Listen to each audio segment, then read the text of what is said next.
Liebe Angehörige der FAU, liebe Studis, meine sehr verehrten Damen und Herren, sehr gerne melde ich mich heute wieder mit einem Podcast zur aktuellen Situation an unserer FAU. Es gibt einige Punkte, auf die ich Sie kurz hinweisen möchte. Die Präsenzlehre ist weiterhin nicht möglich, aber der Rest der Universität wird sukzessive in den Normalbetrieb überführt. Und aus diesem Grund haben wir einen Hygieneleitfaden erarbeitet, den wir in der nächsten Woche veröffentlichen werden. Auch aus unserem Ministerium gibt es ganz klare Hygienerichtlinien, die einzuhalten sind. Die darin beschriebenen Maßnahmen verfolgen das Ziel, durch die Unterbrechung der Infektionsketten die Mitglieder unserer FAU zu schützen, die Gesundheit unserer Studierenden und Beschäftigten bei der Durchführung von Prüfungen, aber auch von Praxisveranstaltungen zu bewahren und damit auch einen Beitrag zur Eindämmung der Pandemie zu leisten.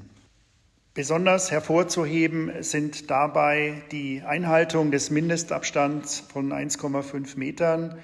Dann wird gefordert, dass pro Person eine rechnerische Nutzfläche von mindestens 9 Quadratmetern einzuplanen ist und alle Räumlichkeiten müssen regelmäßig gelüftet werden. Empfohlen wird außerdem die Erstellung eines Lüftungskonzeptes, insbesondere für Laborräume. Über das Tragen von einer Mund-Nasen-Bedeckung habe ich ja bereits in meinem letzten Podcast gesprochen. Es ist dringend angeraten, einen Mund-Nasenschutz zu tragen, insbesondere dann, wenn in Begegnungsbereichen der Mindestabstand von 1,5 Metern nicht sicher eingehalten werden kann. Mein Tipp zu Ihrem und dem Schutz der anderen: Tragen Sie eine Maske, wenn mehr als eine Person in einem Raum ist. Zur Motivation: Wir haben Masken mit FAU-Logo produzieren lassen.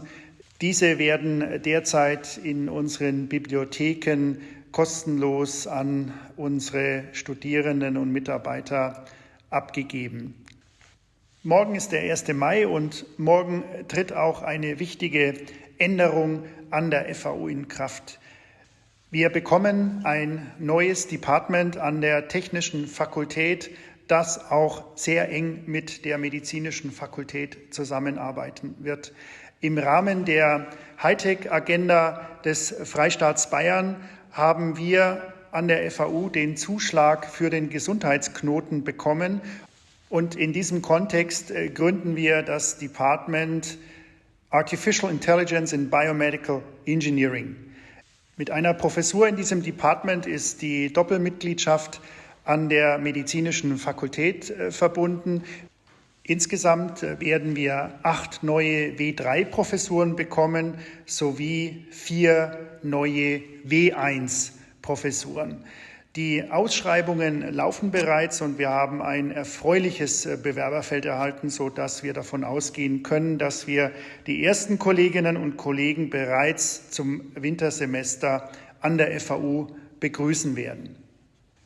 Die restlichen 42 HTA-Professuren sind natürlich auch in Arbeit. Wir sind derzeit in sehr intensiven Gesprächen mit unseren Fakultäten und ich bin mir sicher, dass wir die 42 Professuren so besetzen werden, dass wir uns an der FAU nachhaltig verstärken. Erlauben Sie mir am Schluss noch einen Hinweis auf ein Gespräch, das ich mit dem Kollegen Überler geführt habe. Herr Professor Überler leitet an unserer Universität den Lehrstuhl für klinische und molekulare Medizin. Ich habe mit Herrn Professor Überler über die Entwicklung eines Impfstoffs gegen das Coronavirus sprechen können. Ein, wie ich meine, sehr interessantes Gespräch, das Sie im YouTube-Kanal unserer Universität abrufen können. So, und nun wünsche ich Ihnen einen schönen Feiertag und ein erholsames Wochenende. Bleiben Sie gesund.